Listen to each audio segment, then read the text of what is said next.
Some days we would be out in the car and my father would say, "When we get home, I'm going to effing kill you." It could have been for any reason, could have been for no reason at all. When you've got extremely violent parents, no matter how hard you try, no matter how much you walk on eggshells, you are always in trouble. You have always done something wrong. Even if that is something that normal people do, bloody son. Things that are perfectly acceptable to the majority of people, behaviors that are perfectly acceptable, are treated as if you had committed some horrifying crime. So this despicably violent father of mine would say, "I'm going to effing kill you when we get home." And I would desperately be hoping that every single traffic light would be red. I would desperately be hoping that there would be a huge traffic jam. I would desperately be hoping, windy. I would desperately be hoping that if enough time passed, he would have forgotten by the time we got home.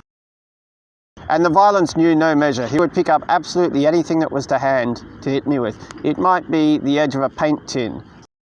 He might hit me with a saucepan. He might hit me in the head with a pair of multi-grips. It might be just a handle of a screwdriver if he could find nothing else. He'd be really trying his hardest to hit as hard as humanly possible.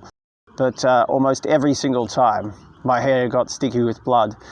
And when you get hit in the head, your blood congeals really quickly. It's really bizarre. You put your hand up to touch your hair, and your fingers kind of want to stick to your hair. And it's all sticky and gooey.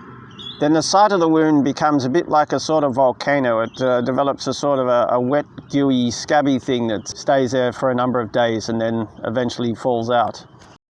But one time I was at a slipway where a bunch of boats were up out of the water to have their undersides painted.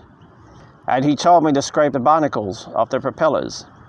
And there was a bunch of scrapers near the boat. I picked up what I thought was a scraper, but in actual fact it was a wood chisel. And I started to knock all the barnacles off with this wood chisel. Well, he came down and he was absolutely furious. He started hitting me in the head with whatever he could possibly find, and then he found a 3-cornered scraper and hit me in the head with that so hard, it penetrated so hard, he had to use both hands to wrench it out again. So the corner of the 3-cornered scraper went into my skull. I'm hoping to find a doctor to get my skull x-rayed very soon. I'm certain there will be an absolutely enormous amount of scar tissue. My skull will be covered in scar tissue, I am absolutely certain. I have been hit in the head, not hundreds of times, but thousands.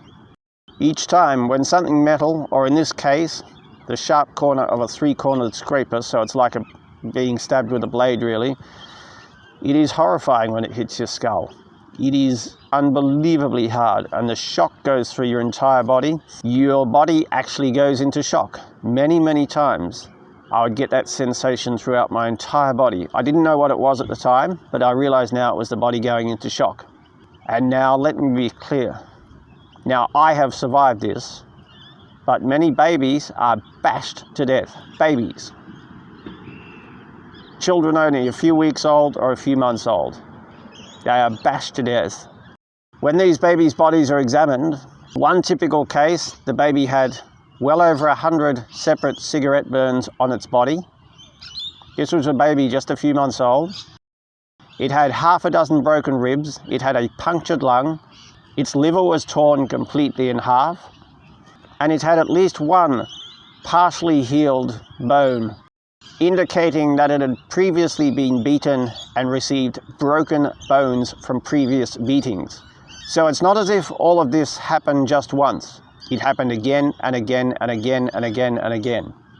So this happens to newborn babies, it happens to children. I have managed to survive, but I thought, number one, I will read encyclopedias non-stop. I will read every damn thing I can. After a time, I began reading books of psychology, communication, body language, all sorts of things like that.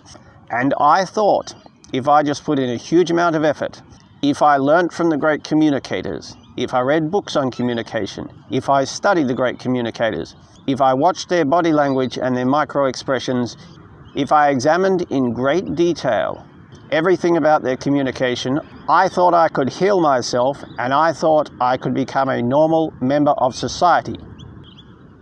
I made the stupidest mistake imaginable. When I was a teenager, I tried to become a perfect gentleman. I had grown up around extremely physically violent, extremely aggressive males with no shred of intelligence, no shred of brain, no shred of learning. They were loudmouthed, they were boorish. They always claimed to have seen it all, done it all, experienced it all, and you could never tell them anything. Anything I'd ever seen, they'd seen better. Anything I'd ever done, they'd done better. So you couldn't have any form of conversation with these cavemen. So I thought that I would become the complete opposite of these violent, knuckle-dragging thugs. And I thought I would make myself into a gentleman. That was one of the stupidest mistakes in my life. Of all the countries on earth, to not become a gentleman, Australia would be top of the list.